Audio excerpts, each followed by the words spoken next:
Não há no céu e nem na terra Deus como o Senhor. Pode aplaudir esse Senhor. Ele é digno de toda honra, glória e louvor. Louvado seja o nome de Jesus. Você pode sentar-se, querido. Olha, eu queria aproveitar. Ninguém da igreja sabe ainda, não falei com nenhum líder da nossa igreja, mas na confiança que os irmãos têm depositado na minha pessoa para liderar essa igreja, eu tomei uma atitude essa semana. Vocês têm visto as questões que envolvem o Afeganistão, e muitos cristãos estão sendo mortos lá, e várias missões evangélicas estão trabalhando para resgatar pessoas de lá. E existe uma missão evangélica aqui no Brasil que cuida de refugiados, e que nós temos comunhão com essa missão, e outras missões estão associadas. E um grupo de 500 que já saíram do Afeganistão estão vindo para o Brasil. Conseguiram agora a liberação do governo brasileiro para poder ter o visto de refugiado para esses afegãos. Isso saiu essa semana.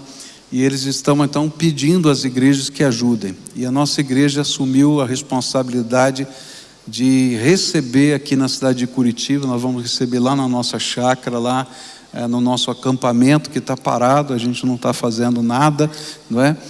Para ser o centro de triagem de Curitiba, 30 afegãos que estão chegando para cá, não é? E nós queremos pedir a sua oração. E quando chegarem, eu gostaria de ter gente nossa, que mesmo a gente não falando a língua, a gente pudesse demonstrar o amor de Jesus de muitas maneiras diferentes. Temos missionários que falam a língua, que estarão conosco coordenando esse trabalho, e não temos data, não temos nada. Eles já estão fora do Afeganistão, num lugar de refúgio, e aguardando as possibilidades de chegar aqui no Brasil. Mas é uma notícia que eu acho que eu fiquei feliz de poder participar. Eu acho que você também deve estar feliz de poder participar, ainda que seja um pouquinho, né, bem pequenininho diante da grande demanda que é. Mas eu acho que se cada um faz o seu pouquinho, né, a graça de Deus se multiplica nessa terra. Antes de meditar na palavra de Deus, eu queria agradecer, tá? Primeiro, o carinho, né, de todos os irmãos, durante esses dias difíceis que nossa família passou e tem passado ainda. Incrível o carinho, a atenção, o cuidado, as expressões de amor que recebemos e temos recebido até agora.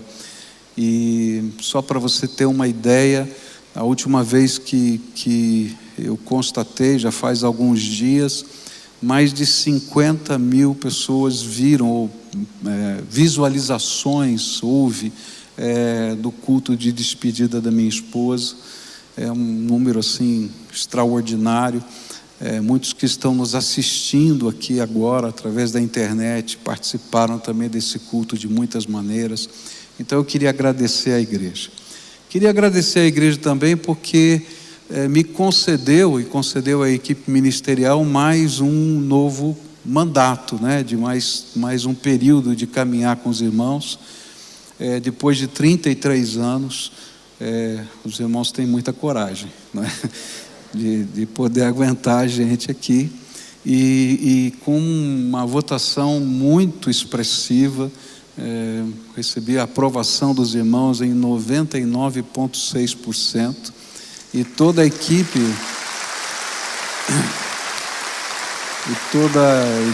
pastoral, né, teve uma média de 95% e alguma coisa, 95 e tralalá, não me lembro bem.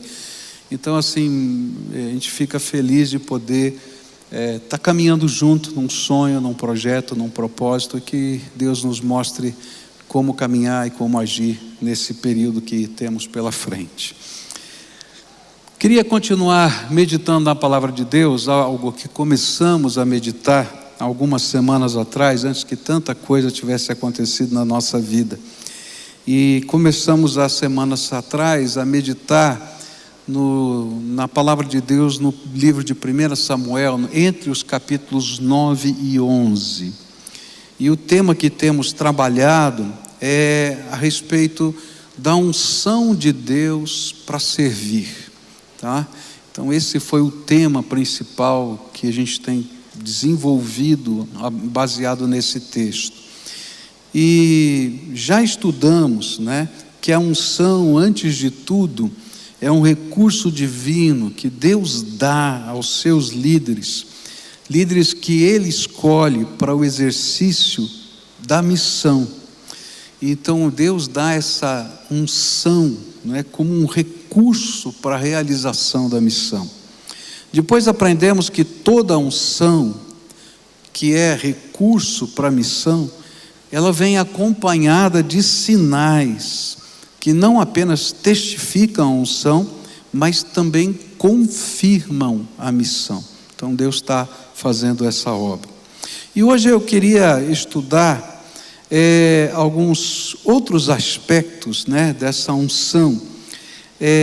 E o que eu quero tratar hoje é que quando Deus nos unge, Ele também acompanha essa unção com uma ordem. Ele dá um comando para os seus ungidos. Isso está baseado no capítulo 10, no versículo 7 de 1 Samuel. E eu queria ler esse versículo com você. Diz assim a palavra do Senhor: quando estes sinais se cumprirem, faça o que a ocasião exigir, porque Deus está com você. Se você está presente conosco aqui, ou se você estiver assistindo pela internet, pela televisão, pelo rádio, eu queria que você repetisse esse texto para ficar na sua memória. Vamos ler juntos, né? Diz assim a palavra do Senhor. Põe ainda na tela aí para a gente ver. Isso. Quando estes sinais se cumprirem, faça o que a ocasião exigir, porque Deus está com você. Agora, só a parte final, tá? Que diz assim, não é? Faça, vamos dizer lá juntos, faça o que a ocasião exigir, porque Deus está com você. É interessante perceber que toda unção derramada por Deus tem propósitos práticos. Deus não precisa de baterias espirituais ou acumuladores da sua energia. Não é assim que o reino de Deus funciona. Por que Deus não precisa? Porque Deus é uma fonte inesgotável. Eu me lembro que anos atrás eu tive o privilégio de fazer uma visita técnica à usina hidrelétrica de Itaipu. É algo impressionante. Não sei quantos aqui tiveram esse privilégio de fazer essa visita técnica, que a gente desce até o solo do rio, não é? E a gente põe o pé lá nas pedras, nas rochas que eles encontraram para poder criar o alicerce de toda aquela estrutura. E a gente vai ver as turbinas, como elas funcionam, a gente vê todos aqueles painéis, não é? Toda aquela estrutura. E normalmente essa é uma visita guiada, não vai muita gente, em torno de 10 pessoas no máximo, e um engenheiro da usina vai explicando tudo aquilo que a gente está vendo ali. E interessante que chegou um dado momento, nós estávamos diante do controle da turbina, né, as turbinas rodando aqui e alguns painéis, e aquele engenheiro chegou para a gente e disse assim: olha, essa usina é imensa, é uma das maiores do mundo, mas existem momentos de alta demanda, em que toda a energia que é fornecida pela usina, capaz de se gerar na usina, não é suficiente. E então ela é jogada toda essa energia no sistema nacional, e a gente vai compensando as faltas de um lugar para outro. Às vezes a energia está vindo lá do norte do país, lá do sul, para que a gente possa atender as várias demandas. E ele comentou o seguinte: mas existem também momentos de baixa demanda, em que a gente tem que virar uma chave. Ele mostrou qual era a chave, e a força, a pressão, né, que a própria energia elétrica faz na turbina, então ela fica mais leve, não é? E ela gera menos energia. Então o fluxo de água está sendo o mesmo, mas ela está gerando mais ou menos. E aí ele falou o seguinte: olha, se tivesse alguém que inventasse um sistema que pudesse acumular a energia de tal maneira que a gente pudesse armazenar no momento de baixa demanda para o momento de alta demanda, então o problema de transmissão de energia no mundo estaria resolvido. E quando eu estava estudando esse texto, eu fiquei pensando assim: esse não é o problema do reino de Deus, porque Deus é muito maior que Itaipu, não é? E Ele é uma fonte inesgotável. Ninguém pode chegar no ponto em que Ele não possa suprir mais. Mas o Senhor, que é fonte inesgotável, e que derrama tudo quanto a gente precisa de graça e unção para que a missão possa acontecer, Ele ordena que tudo quanto Ele derramou sobre nós seja usado. E Ele está pedindo para a gente ter discernimento, para poder olhar as coisas e entender que quando surgir a oportunidade, a gente tem que usar a unção que já recebemos, porque Deus está conosco. Esse é o ensino que está aqui. Há um ditado popular no meio evangélico que ilustra bem isto. E o ditado diz assim: unção sem ação é alucinação. Já ouviu esse ditado? Unção sem ação é alucinação. Então tem uns crentes que são assim, estão vendo Deus, estão vendo isso, aquilo, anjo, está vendo demônio, está vendo tudo, mas não faz nada. E aí a gente diz: olha, virou alucinação, né? E aí a gente tem que aprender a vivenciar essa unção que nos leva à ação. O que Samuel e toda a palavra de Deus está nos ensinando é que se recebemos do Senhor graça, se somos ungidos de Deus para esse tempo, então nós precisamos agir, nós precisamos servir, nós precisamos aproveitar cada oportunidade, porque o Senhor está conosco. E foi mais ou menos isso que Paulo ensinou lá no livro de Efésios, capítulo 5, versículos 15 a 17, onde a palavra do Senhor diz assim: portanto, prestem atenção na sua maneira de viver, não vivam como os ignorantes, mas como os sábios. Os dias em que vivemos são maus, por isso aproveitem bem todas as oportunidades que vocês têm.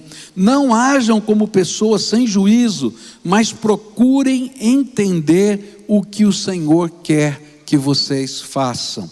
O que a palavra de Deus está dizendo para a gente é que quando você recebeu Jesus Cristo como Senhor e Salvador da sua vida, diferentemente do que acontecia no Velho Testamento, o Senhor abriu as janelas do céu e derramou sobre a sua vida o Espírito Santo de Deus. E você é um ungido do Senhor. Essa é a bênção. Se você já tem Jesus, você é um ungido de Deus.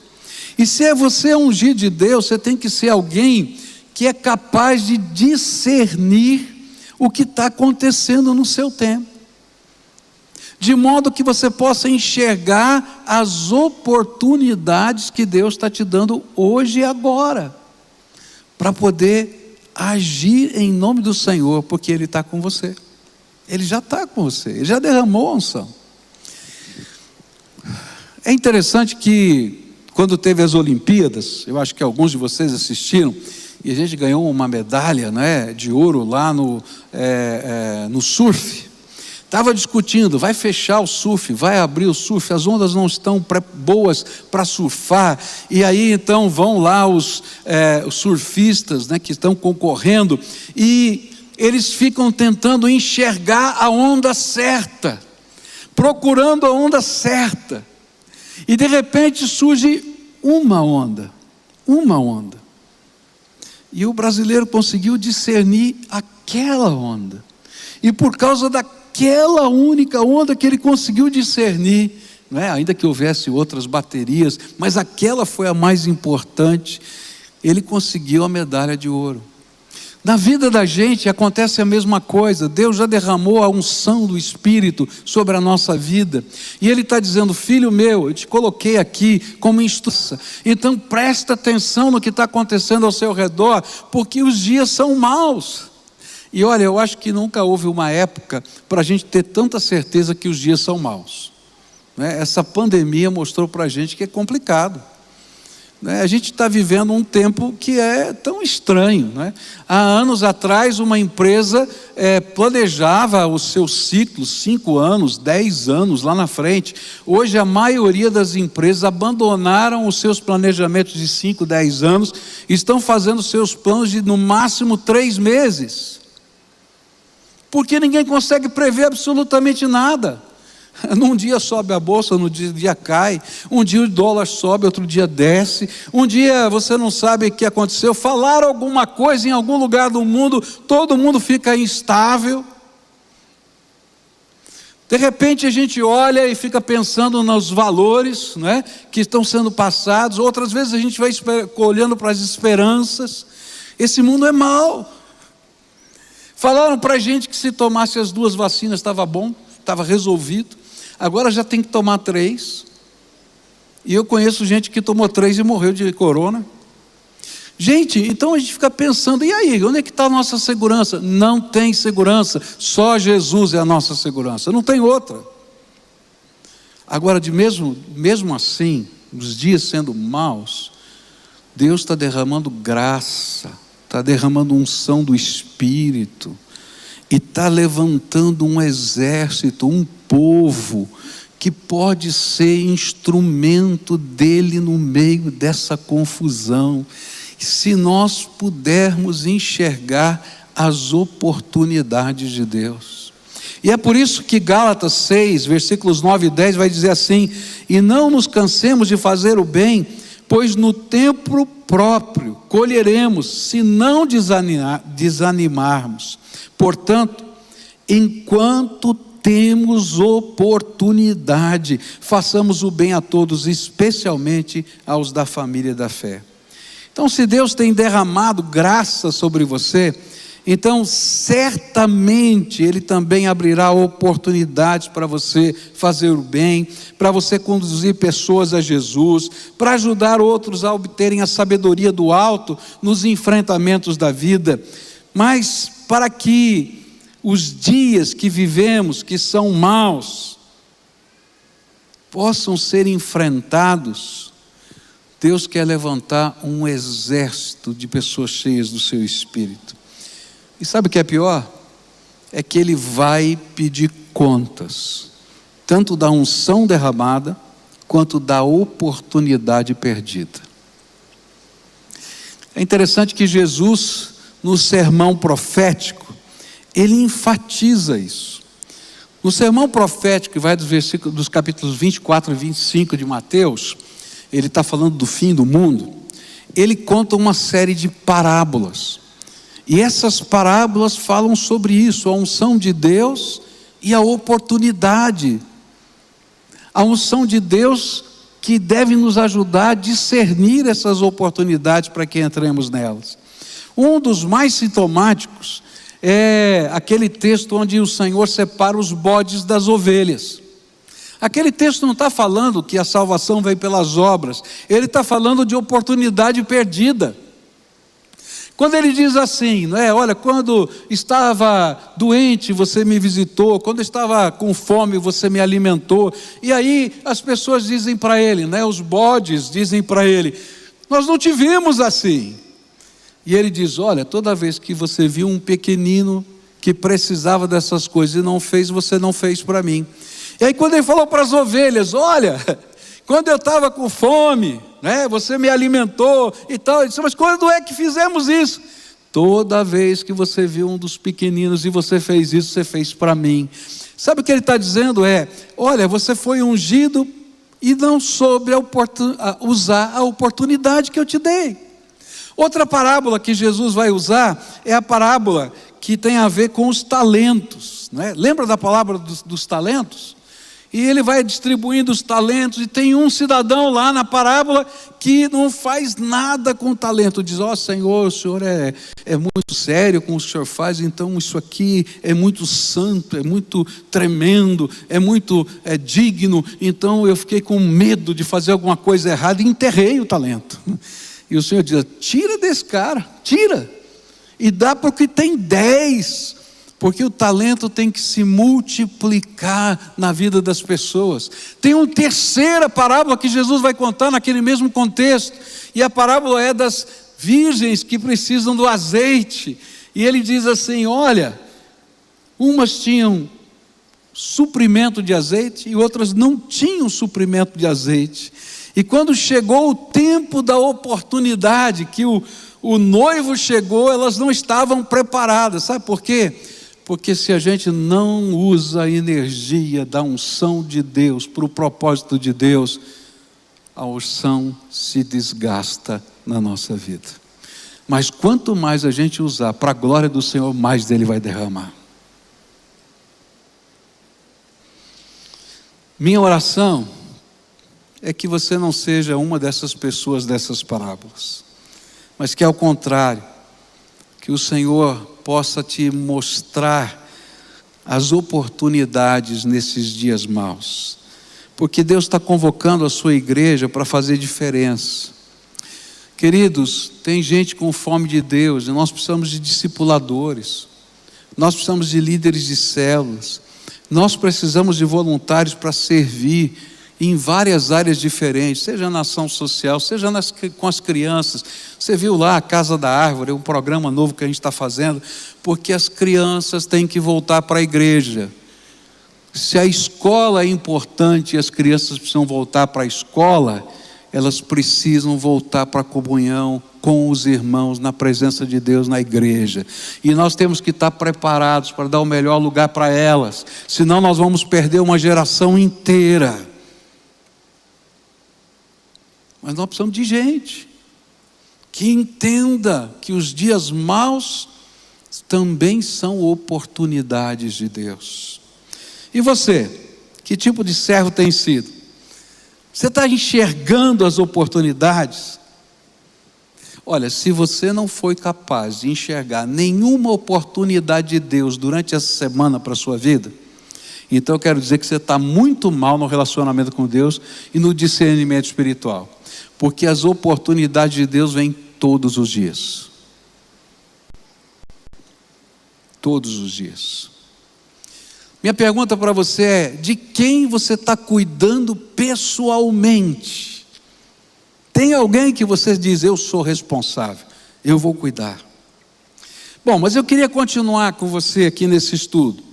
E queria dizer para você que esse Deus tremendo que nos capacita, que nos unge, Ele confirma a nossa liderança. Ele confirma a unção na nossa vida. Isso está claro nos versículos 20 e 21 do capítulo 10 de 1 Samuel, onde a Bíblia diz assim: Samuel fez com que todas as tribos se aproximassem, e a tribo sorteada foi a de Benjamim. E então Samuel chamou a tribo de Benjamim pelas suas famílias, e foi indicada a família de Matre, e da família de Matre foi indicado Saul, filho de Quis. E essa é uma lição tremenda. Deus confirma a unção e a liderança sobre a nossa vida. Queria colocar para você o cenário. Nessa altura desse texto que nós acabamos de ler, Saul já tinha sido ungido, ele foi ungido no capítulo 9. Samuel recebeu uma revelação de Deus: esse aqui é o homem. E ele então leva Samuel para um jantar. Samuel leva Saul para um jantar.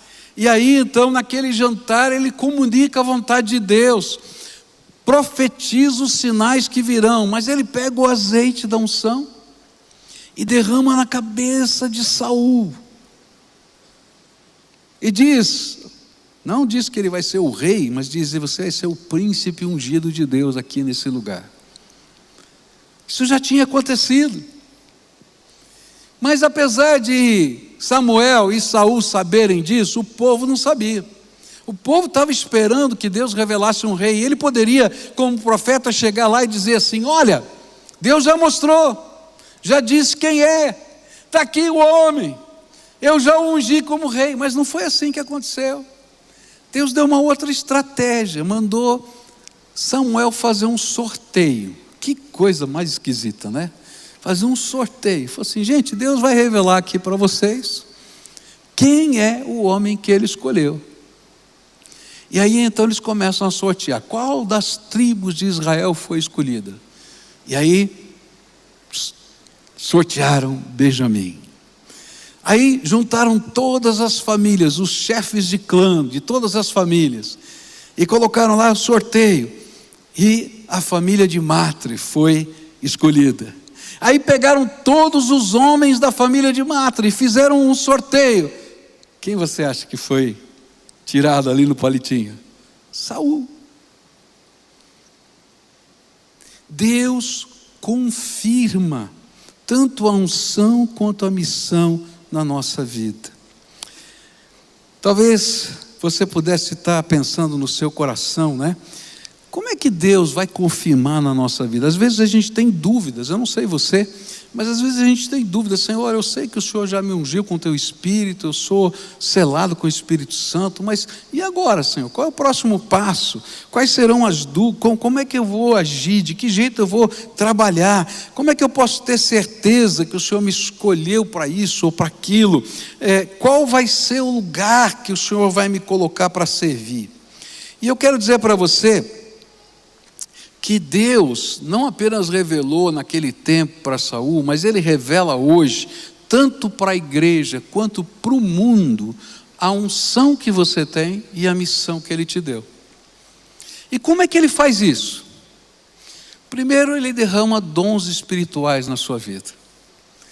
O que são os dons espirituais? São capacidades vindas da graça de Deus. Ele unge você, capacita você, de tal maneira que você tenha as habilidades do Espírito Santo para fazer a obra dele. Mas não para nos dons espirituais.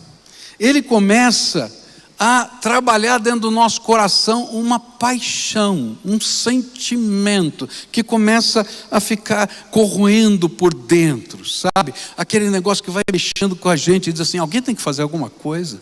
Por que que ninguém faz nada? Por que que ninguém se mexe? Olha só. E às vezes a gente olha para a igreja até com espírito de crítica e diz assim: essa igreja não faz nada nessa área. Olha só. Eu me lembro de anos atrás que um rapaz me procurou e disse assim: ah, pastor, eu não sou dizimista. Falei: por quê? Porque a igreja não cuida dos pobres. Falei: ela não faz nada, tem tanta gente na rua, está assim, está assado, e assim foi falando. Eu disse assim: ok, querido, o que é que você faz na terça-noite? Aí ele disse: eu não sei, terça-noite até que é um dia tranquilo. Então por que você não vem servir sopa na rua? Porque toda terça-feira a gente está servindo sopa na rua. Aí ele olhou: talvez. E na quarta? Talvez seja melhor na quarta. Porque na quarta a gente volta naquele mesmo lugar para sentar com eles, para tomar a mesma sopa junto com eles, só para falar do amor de Jesus, para eles saberem que nós os vemos com dignidade, queremos honrá-los com a graça de Deus. E é quinta-feira, o que é que você faz? Porque a gente faz aquilo, e na sexta e tal. Eu falei: qual desses trabalhos você vai entrar? Ele disse: olha, eu estou muito ocupado agora, pastor, não dá. Na verdade, queridos, ele só tinha crítica, mas não tinha nenhum desejo de fazer a obra de Deus. Mas quando Deus coloca uma paixão, Ele está dizendo: levanta, estou te chamando, entra nesse negócio, porque eu estou mostrando para você oportunidades. Eu me lembro de uma moça, não é, que passou pela rua e deu uma oferta, né, um dinheiro para uma pessoa que estava no chão, e aquela pessoa disse: obrigado, moça, obrigado. Mas sabe que eu tenho um sonho? Eu tenho um sonho de um dia ter uma Bíblia. E aquela moça falou: então um dia eu vou te dar uma Bíblia. E foi embora. E quando ela estava andando, o Espírito Santo falou: um dia? Será que você vai encontrar esse homem amanhã e depois de amanhã? E ela estava no meio dos seus afazeres, falou: entendi, Senhor. Saiu correndo, foi para casa, pegou a sua Bíblia, voltou para aquele mesmo lugar e disse: o teu sonho está aqui, Jesus mandou dar de presente para você. Isso é paixão. Quando o Espírito Santo mexe dentro da gente e diz: não é amanhã, é agora, tem que se mover. E a gente vai sendo movido por essa paixão. E vem dentro de nós, pelo Espírito, a disposição de servir. E o Senhor diz: é aqui, é agora, começa. E às vezes Ele vai usar pessoas que vão nos desafiar à missão, que vão dizer: escuta, Deus te deu um dom, hein? Cuidado se alguém falar isso para você, viu? Porque Deus está falando, dei mesmo, está prestando atenção. Outros vão chegar para você e dizer assim: olha, eu gostaria de te ajudar, preparar você para tal coisa. Você nunca pensou naquilo. Deus está colocando alguém para dizer: é por aí, como Samuel estava dizendo para Saul: eu quero ser seu conselheiro espiritual. Outros simplesmente vão chegar para você e dizer: você pode me ajudar? Ah, queridos, é essa hora que a gente não pode parar, tem que se levantar e fazer a obra de Deus. O importante não é a maneira que Deus usa para revelar a unção e a missão, porque Deus usa métodos diferentes, com pessoas diferentes. Com Saul foi um sorteio, com Davi foi o desafio do gigante, os levitas e sacerdotes foi uma linhagem familiar. E eu não sei qual o meio que Deus vai usar na sua vida, mas eu sei que Ele vai mostrar tanto a unção, quanto o dom, quanto a missão que você tem para executar. E se Ele está usando, quem sabe, essa mensagem para chamar sua atenção, então não fuja do propósito de Deus. Tem gente que está precisando da graça que Deus já derramou na tua vida. Mas quando eu leio essa história, eu fico indignado com Saul.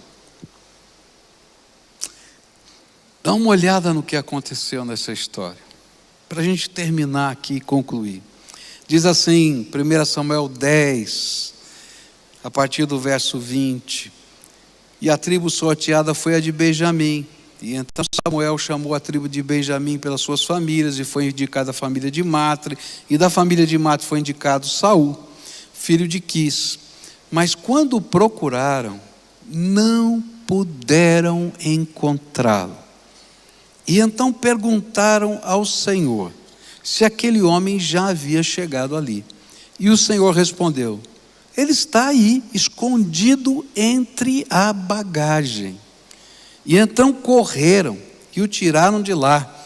E ele ficou em pé no meio do povo, e era mais alto, o mais alto de todos, dos ombros para cima. E ele sobressaía a todo o povo. Olha, um cara tão alto desse, só podia estar agachadinho debaixo das caixas. Não é verdade? Porque quando acharam o homem, o pessoal levou um susto. Ele ficou de pé, né? Imagina, todo mundo estava aqui, ó, né? Debaixo do ombro dele. Todo mundo era pequenininho. Ele estava de pé, dava para ver de longe. Então ele devia estar agachadinho no meio da bagagem. Eu fico indignado com Saul, sabe por quê? Porque Deus já tinha ungido, ele tinha recebido vários sinais, as jumentas perdidas foram achadas. Quando ele estava voltando para casa e não tinha mais pão para poder seguir a viagem, chegou alguém e deu o pão conforme a profecia que ele necessitava.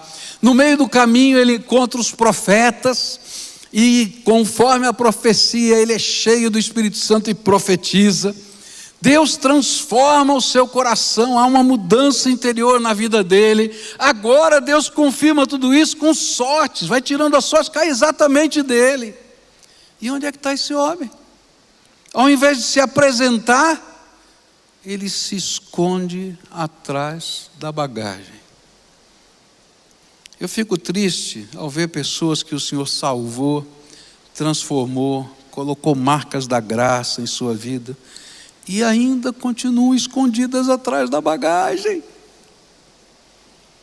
E a bagagem para essas pessoas podem ser envoltas em algumas desculpas que me vieram à mente. Eu queria citá-las. Quais são as desculpas para a gente ficar de trás da bagagem? Alguns vão dizer assim: pastor, eu não tenho tempo. Eu não tenho tempo. Agora, uma coisa que a gente se esquece é que todos nós temos a mesma quantidade de tempo. Quanto tempo a gente tem por dia? Quanto? 24 horas. Tem alguém com 25? Tem alguém com 23? Não. Qual é a diferença então? A diferença é que às vezes nós entulhamos a nossa vida do que é importante e não destacamos o que é prioridade. É por isso que Jesus disse para todos nós: buscai primeiro o reino de Deus e a sua justiça, e todas as outras coisas vos serão acrescentadas. Não tem jeito. O tempo quem faz é a gente. Alguns vão dizer assim: não tenho conhecimento suficiente. Ou nós cremos na unção e na sabedoria do alto, cremos que Deus é poderoso para nos capacitar, ou então a gente não é capaz de crer na soberania de Deus. Ou a gente entende que Deus vai colocar do nosso lado pessoas como Samuel, que podem ser nossos conselheiros, ou na verdade não rejeitamos os Samuéis, mas rejeitamos a vontade de Deus na nossa vida. Às vezes eu fico indignado, né? A gente vai falando assim: eu estou precisando de um líder de célula, estou precisando de um discipulador, gente que possa ajudar. E eu digo assim: pastor, eu sou novo convertido. Eu falei: quanto tempo de crente você tem? 10 anos, pastor. Meu Deus. Eu acho que é cara de pau, você não acha? Querido, Deus está chamando você porque esse tempo é mau e a oportunidade é agora. O tempo da oportunidade passa, gente. Esse é o tempo que as pessoas estão com fome de Deus. A gente tem que entrar por esse tempo. Alguns dizem assim: não tenho recursos. Querido, Deus que mandou o pão para Saul, no meio da jornada, ele encontra um cara que diz para ele assim: Deus me mandou entregar 2 pães para você. Ele não falou nada. É aquele que divide o seu reino conosco. É incrível como Deus trabalha. Quando a gente está afinado no propósito de Deus, Deus faz coisas extraordinárias. Algumas vezes na minha vida isso aconteceu, de eu estar diante de situações que eu precisava de solução, e quem sabe horas e horas de reunião teriam que acontecer, horas e horas de estudo, de planejamento, e tanta coisa para acontecer, e às vezes a vida da gente fica entulhada dessas coisas, mas Deus coloca para a gente alguma coisa para fazer que é prioridade, e a gente tem que deixar de mão, porque Deus está falando isso para a gente, e diz: e agora, Senhor? E aí eu me deito, e no meio da madrugada o Senhor fala assim: olha, faz isso, assim, assim e assim. E eu me levanto no outro dia e começo a fazer. Eu já vi pessoas que Deus, no meio da madrugada, deu um novo rumo para a sua empresa, que deu um novo projeto, que deu um novo sonho, e que enfrentaram a crise deste tempo por causa das palavras do Senhor no meio da madrugada. Querido, o Deus Todo-Poderoso é aquele que cuida de nós enquanto nós cuidamos da sua vontade. Alguns dizem assim: pastor, eu tenho medo. Olha, e quem não tem? Se Moisés teve medo da missão, você está muito bem acompanhado, querido. Mas quando, pela fé, nós nos colocamos debaixo do perfeito amor de Deus, a Bíblia diz que o seu amor afasta de nós todo medo. Olha que coisa linda. E a gente vai pela fé. Alguns dizem assim: o que os outros vão pensar? Querido, o pior não é o que os outros pensam de nós, mas sim o que Deus pensa a meu e ao seu respeito. Sabe o que é pior? É que não adianta nada esconder-se atrás da bagagem. Saul achou que podia ficar lá, mas Deus revelou onde ele estava, e ele foi arrancado de trás da bagagem. E eu vejo na Bíblia muita gente sendo arrancada de trás da bagagem. Jonas se escondeu no navio e Deus mandou uma tempestade para tirá-lo de lá. Moisés queria se esconder atrás do seu medo, da sua dificuldade de falar, e Deus mandou uma lepra, falou para ele: põe a mão no teu peito. Ele tirou a mão estava leprosa. Ele falou: põe a mão de novo. Quando tirou a mão, não tinha mais lepra. Ele diz: ó, presta atenção, sou eu que estou falando com você. Que Deus não precise arrancar você de trás da bagagem para ser o príncipe ungido dele nesse tempo, que cumpre a missão que ele mesmo designou para você. Que você tenha coragem de se dispor a servir, porque os dias são maus, mas Deus está dando oportunidades. Essa manhã eu queria desafiar você a tomar uma decisão séria. Eu estou precisando de gente para servir. As oportunidades são imensas. Gente, essa semana eu tive que tomar essa decisão dos afegãos, porque estava tudo fechado, não tinha nem perspectiva deles virem para o Brasil, e aí saiu uma portaria que deu essa liberdade, e aí as igrejas do Brasil inteiro começaram a se mobilizar, ligaram para os líderes, e eu disse: olha, eu tenho uma casa. Ele falou: pastor, uma casa não dá. Aí eles perguntaram: e o acampamento? Não dá para o senhor emprestar para a gente por um período de X tempo? Eu falei: Senhor, que vergonha, por que eu não pensei no acampamento primeiro? Você está entendendo? Deus está chamando a gente, as oportunidades estão aí, as portas estão abertas. Deus está fazendo uma obra tremenda no mundo inteiro, mas Ele está precisando levantar um exército de gente disponível para ministrar a palavra de Deus, para orar com pessoas, para cuidar de gente, para fazer trabalhos sociais. Tem um grupo de americanos que vai vir para o Brasil aqui, era para vir aqui em setembro, mas uma série de situações surgiram que impediram, virão em outubro. Eles estão dispostos a investir $1 milhão na nossa igreja, para construir um centro, onde eles vão fazer a instalação, nós vamos fazer o trabalho, tá? Para trabalhar na recuperação, na restauração, na reabilitação de cadeirantes, preparando-os para o mercado de trabalho, para que eles possam ter dignidade de vida, na área de saúde, em várias coisas. E no futuro, lembra do meu sonho que eu falei um dia que eu queria ter um lugar para que aqueles que os pais faleceram pudessem viver? Vai ser isso lá, em nome de Jesus. Deus está abrindo portas, mas precisa de gente. Se eu for contratar gente para fazer todas as coisas que a igreja faz, a gente não vai a lugar nenhum, não dá para fazer nada. A gente precisa de gente cheia do Espírito Santo, porque mais do que uma obra meritória, a gente vai com a graça de Deus, com a unção do Espírito, com amor, com a graça que só Jesus pode dar. Então hoje eu queria pedir para você o seguinte: mostra lá pibcuritiba.org.br/serviço. Você vai pegar o seu telefone, vai entrar lá e vai se disponibilizar para o serviço.